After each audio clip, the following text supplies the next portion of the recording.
Muy buenas tardes, estimados alumnos.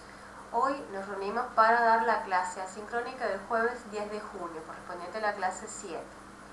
En esta clase vamos a ver un poco la arquitectura de una computadora. Muy interesante, a lo mejor muchos ya conocen algunas partes de ella, pero bueno, vamos a ver ciertos criterios para clasificarlas, para saber cuáles son sus componentes y también para poder estar disponible para poder comprar una de ellas, es decir, saber qué tenemos que hacer y qué tenemos que mirar. Comenzamos. Como objetivos de la clase nos planteamos los siguientes: comprender los diferentes componentes que tiene una arquitectura de una computadora, distinguir cuáles son los criterios por los cuales los podemos clasificar y confeccionar buenas pautas o prácticas para poder adquirir alguna de ellas. Esta clase corresponde al eje número 3.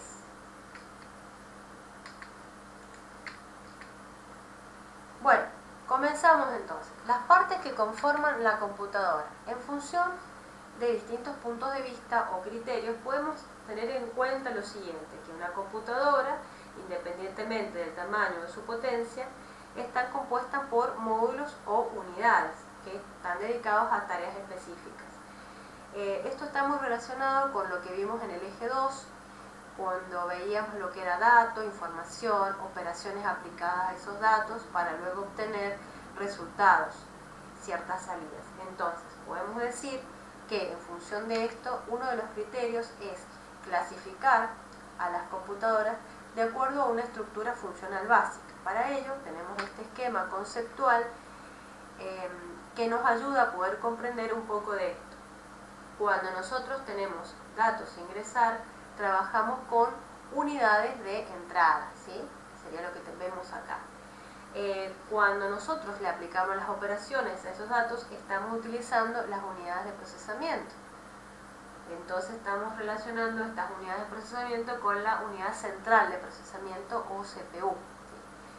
¿Sí? Y cuando nosotros trabajamos estos datos, los debemos guardar. Estamos utilizando unidades de memoria para su almacenamiento. Y cuando se informan los resultados al usuario, estamos utilizando las unidades de salida.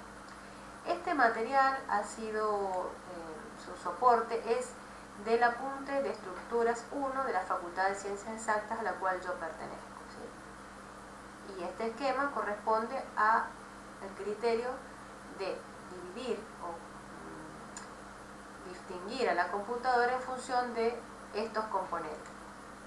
Resumiendo, podemos decir que la computadora está compuesta por módulos, unidades dedicadas a tareas específicas.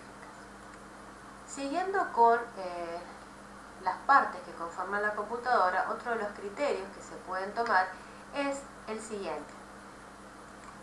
Podemos considerar las partes de la computadora dividiendo los elementos físicos de los elementos lógicos, ¿sí? Para ello, nosotros vemos esta división de acuerdo a cómo tomamos las partes. La parte que puedo tocar, la parte tangible, la máquina en sí, la parte física, y la parte lógica que está relacionada con los programas. Entonces, en función de ello aparecen los dos términos muy habituales que ya conocemos, que son hardware y software. Un pequeño esquema acá de estos criterios, donde sabemos que el hardware está relacionado con la parte dura, o que en inglés el término hardware se traduce como ferretería, y está relacionado con el soporte físico en sí mismo de la máquina. En cambio, el software, la parte blanda o la parte dúctil, como se traduce la palabra en inglés, es factible de ser modificada y es sinónimo de todo lo que es está relacionado con los programas y que se pueden ejecutar también en la computadora. Bueno, para ello brevemente vamos a ver un poco acá algunos componentes de la computadora de hardware, teniendo en cuenta este criterio. Esta parte es importante que le presten atención, porque si bien acá están colocados imágenes y los nombres de algunos componentes, a ustedes se les ha entregado material en un PDF de los apuntes unidad número 1 de estructuras y funcionamientos, donde está explicado en detalle el pequeño concepto de cada uno de ellos. Esto les va a servir para que ustedes puedan desarrollar la ficha de trabajo 7, en la parte que tienen que resolver un crucigrama con cada uno de los conceptos. Se les va a dar los conceptos y ustedes tienen que claramente identificar si ese concepto está referido al microprocesador, a la fuente de alimentación, a la memoria, a la interfaz, a los puertos, etc. Acá vamos a hacer una pequeña recorrida y nombrar algunos de ellos. Algunos componentes de hardware son los periféricos. Estos periféricos representan entonces un conjunto de distintos dispositivos que permiten tanto el ingreso como la salida de datos.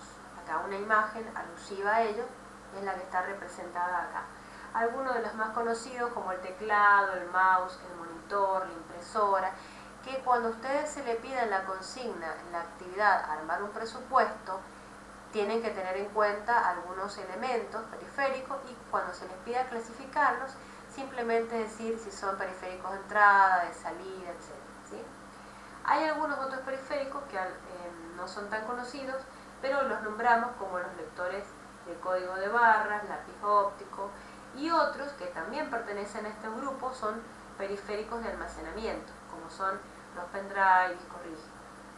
Otros están relacionados con dispositivos de comunicación, como las placas de red, el modem, el router, etc. Otro de los componentes importantes es el microprocesador, muy importante a la hora de decidir la compra de él.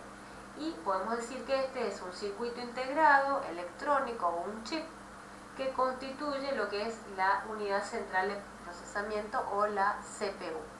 ¿Sí? Bien, otro componente importante a la hora de también analizar la compra es la memoria principal.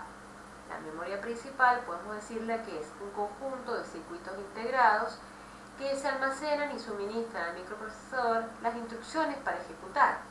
Es decir, se utiliza mucho en ese procesamiento o transformación de los datos a la información. Entonces, para ello podemos decir brevemente que la memoria principal también está dividida, digamos, por dos tipos de memoria, muy conocidas ampliamente, la memoria ROM y la memoria RAM. Con respecto a la memoria ROM, sabemos que es una memoria que también está formada por un conjunto de programas que se denominan BIOS, que cuando nosotros arrancamos la computadora, arrancamos la máquina, se cargan ciertos parámetros. Esta memoria es una memoria no volátil, ¿sí?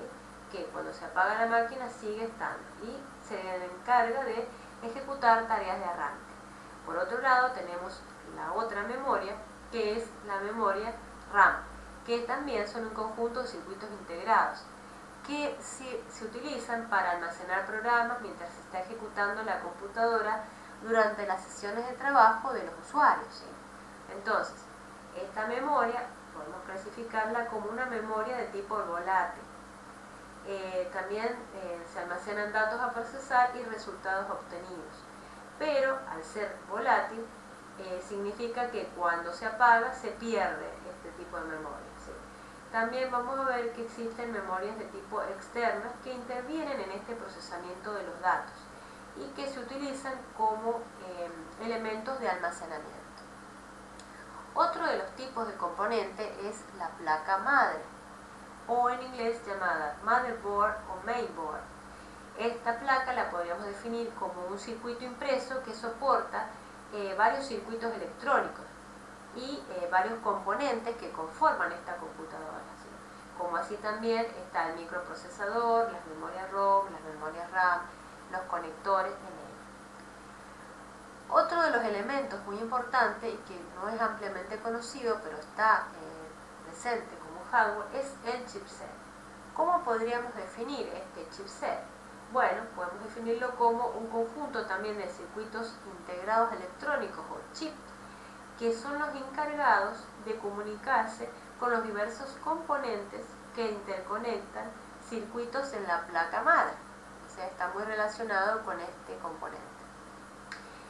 Generalmente se los denomina puente norte, puente sur, o en inglés North Bridge, South Bridge, y están encargados de la comunicación de acuerdo a la velocidad de transmisión de los dispositivos que se puedan conectar a la computadora.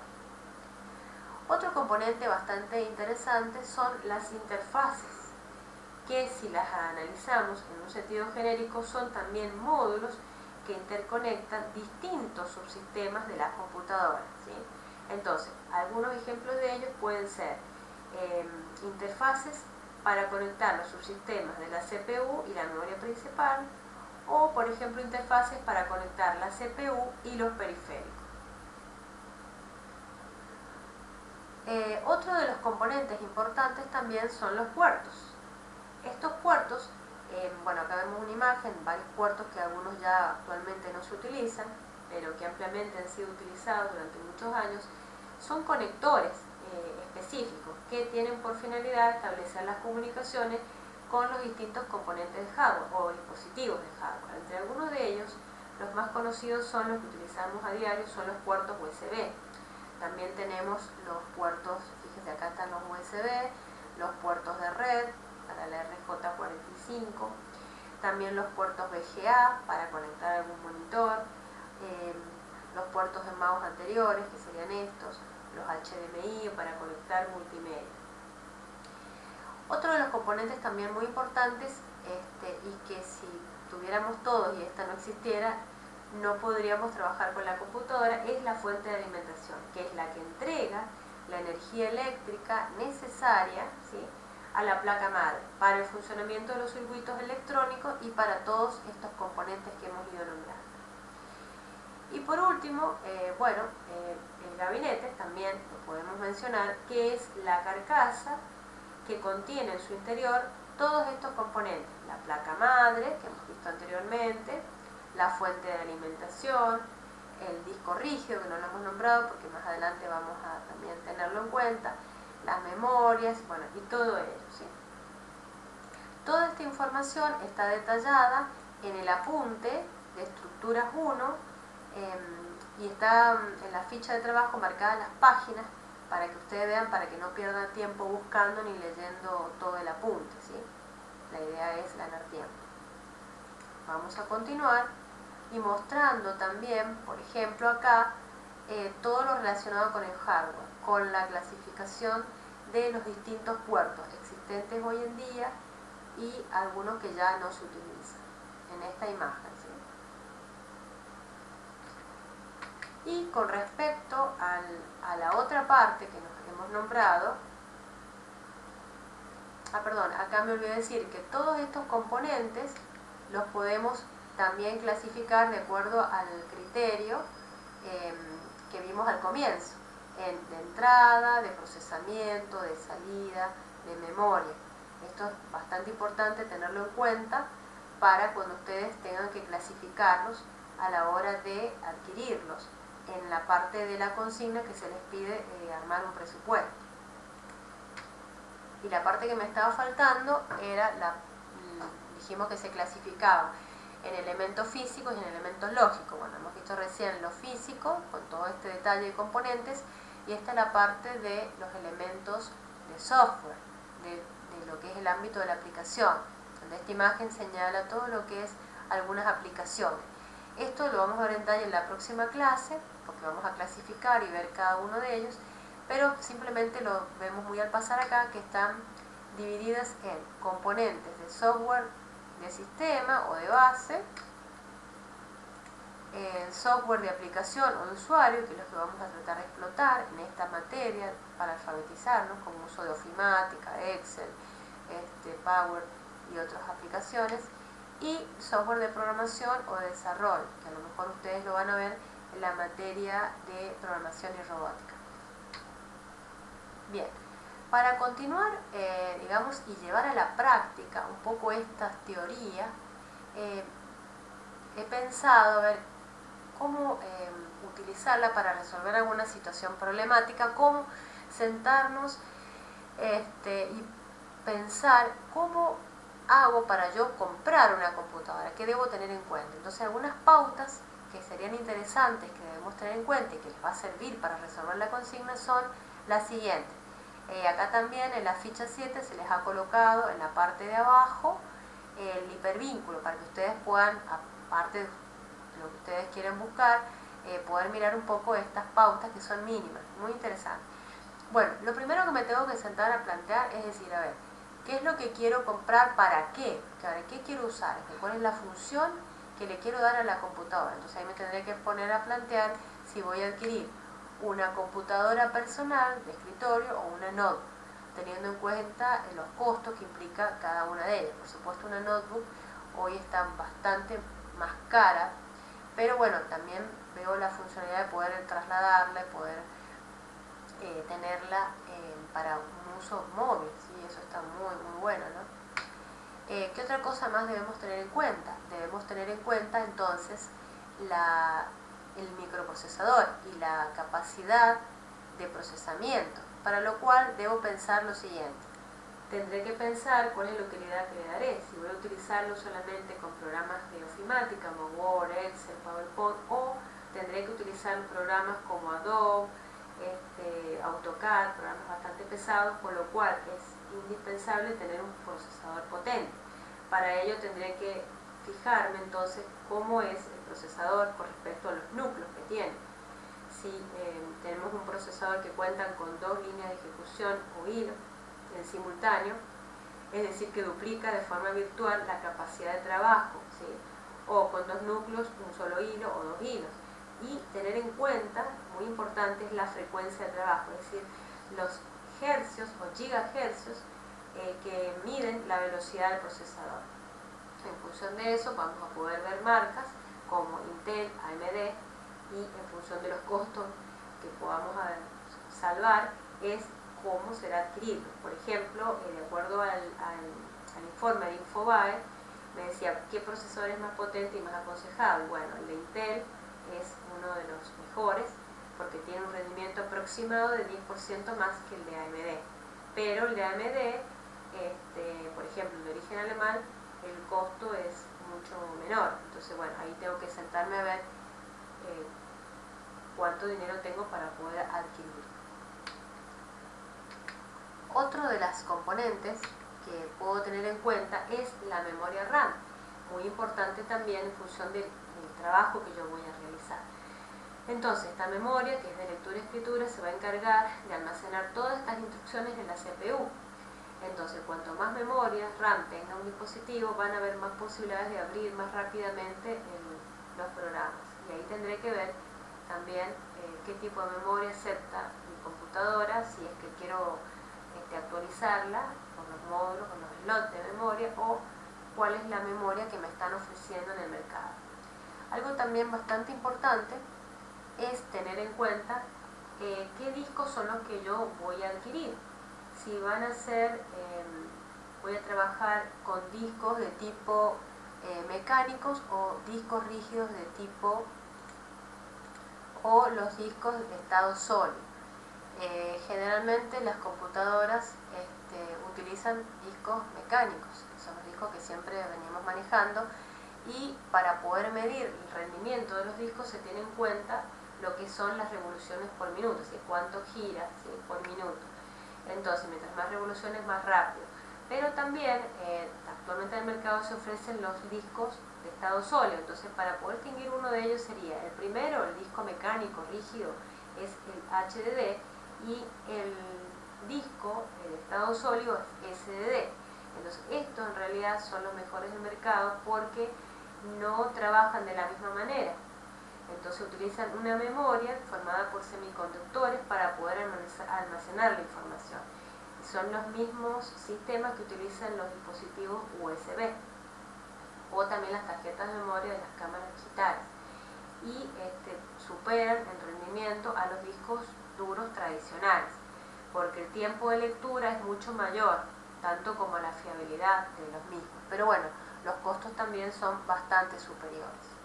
Otro componente también que es interesante analizar es si vamos a utilizar, o la computadora que nos ofrecen tiene una placa gráfica integrada dentro de la placa madre, o necesito una placa gráfica independiente. Entonces, por eso, en función de lo que para qué vamos a usar la PC o la notebook, es lo que vamos a adquirir.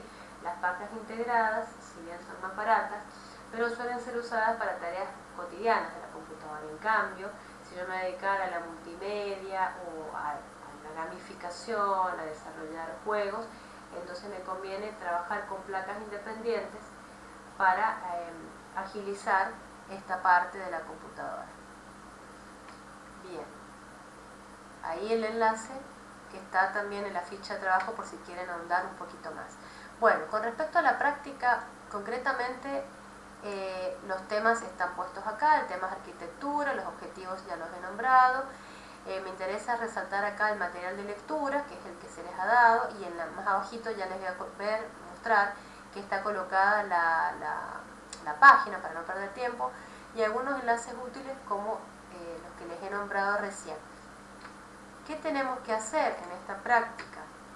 Entonces, se les ha armado un cuestionario, que ya lo vamos a mirar, ¿sí?, donde tienen que resolver este cuestionario descubriendo los términos de estos componentes físicos que hemos visto anteriormente, recién, en la parte de hardware. Cuando hagan el cuestionario se les va a entregar en soporte PDF, se adjunta a la Google Classroom, el crucigrama PDF, y también en forma online. Entonces ustedes tienen que adjuntar el crucigrama resuelto a la ficha de trabajo, una captura, o si quieren mostrarlo resuelto. Para eso les va a servir revisar un poco esta parte de la clase asincrónica y leer el material que les he comentado de estructuras 1, en el apartado 1.3.2, que se refiere a partes que conforman la computadora, hardware y software, página 3 y 4 del documento. Para jugar online nos vamos a ir a esta parte, vamos a probar ahora, a ver.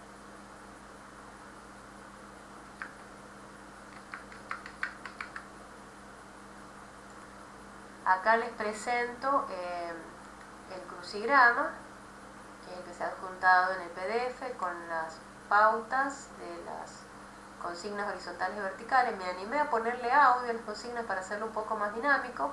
Algunas tienen texto y otras que solo tienen audio, por eso acá no lo van a poder ver. Y se van a ir al enlace para abrirlo de manera online.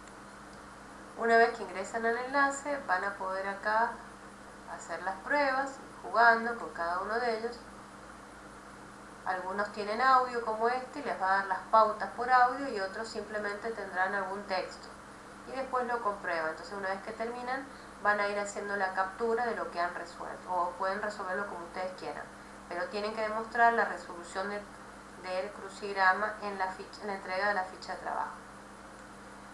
Luego en la consigna 2, de acuerdo a lo que hemos visto en clase, vamos a confeccionar un presupuesto para adquirir una PC, una notebook, o ustedes pueden buscar alguno que esté publicado en internet si no disponen de tanto tiempo, y en función de ello plantear cuál es la funcionalidad para cuáles se quiere obtener esta notebook o PC de escritorio, los componentes que necesitan adquirir, los costos de los mismos, ¿sí? En la consigna número 3 está relacionada con la 2, porque de ese presupuesto que hemos buscado o hemos armado, vamos a colocar en los componentes si son periféricos de entrada, de salida, almacenamiento, la memoria, si son ROM, RAM, el procesador y todo eso, ¿sí? Y se va a entregar el documento, la ficha de trabajo, en un componente Word.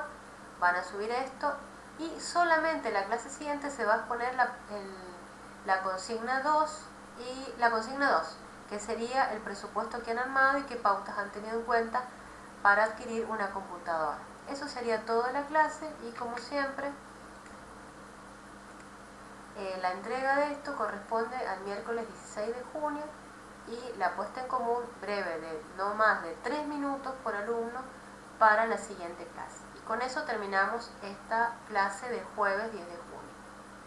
Estamos en contacto.